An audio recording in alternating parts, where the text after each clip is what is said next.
Hey guys, what if I told you that talking about death could make you live better?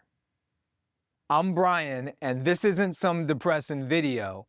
Death cafes are straight up life changing for dudes in their 20s and 30s. You're hustling, grinding, but are you really living? In the next 5 minutes, I'm dropping why these meetups will wake you up, backed up by real research and some deep wisdom from the Tibetan book of living and dying. So let's go. All right, so picture this. You're chilling with coffee, some snacks, and a group of people getting real about death. No bullshit, no therapy, no religion, just straight up conversations about life, loss, whatever hits you. Death cafes started in 2011 and now they're everywhere. So why should you care? Because us guys, we dodge this stuff, thinking we're invisible. But the reality is we're not. And this is your wake-up call. We're taught to be tough, to grind, to avoid the heavy stuff, but ignoring death, that's holding you back. The Tibetan book of living and dying says it best. Accepting you're gonna die is the key to living a meaningful life. So real talk, it's like a gut punch that makes you rethink everything. There's this dude that I met at a death cafe, and he realized that he was wasting years at a job that he no longer felt fulfilled in. And he quit to chase a different dream. And that could be you. Research backs this up. A 2022 study says death cafes make you death literate.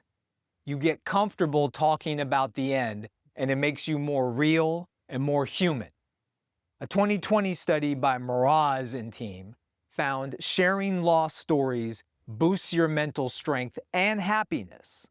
A 2015 study says talking death cuts the anxiety you don't even admit that you have.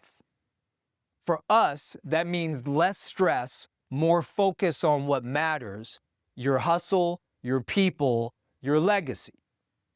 So why do this? First, connection.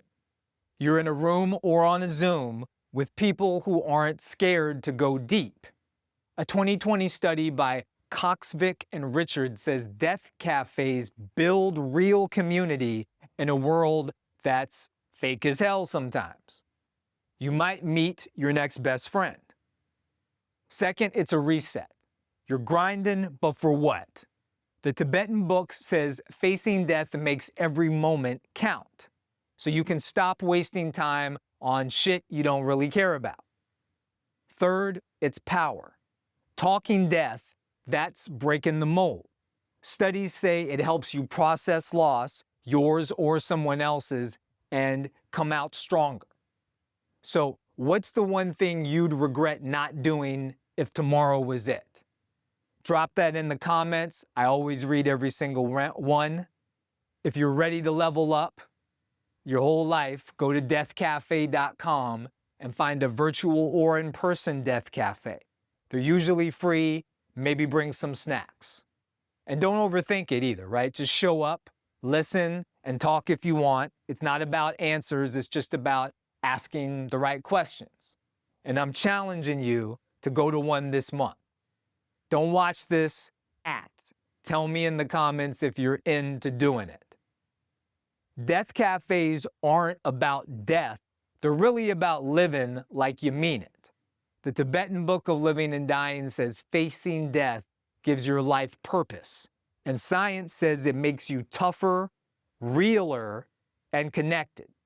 So hit up deathcafe.com to find a virtual or in-person death cafe near you. Comment and let me know if you actually go. Smash the like button, subscribe, and I guess that's it. I'll see you guys next one.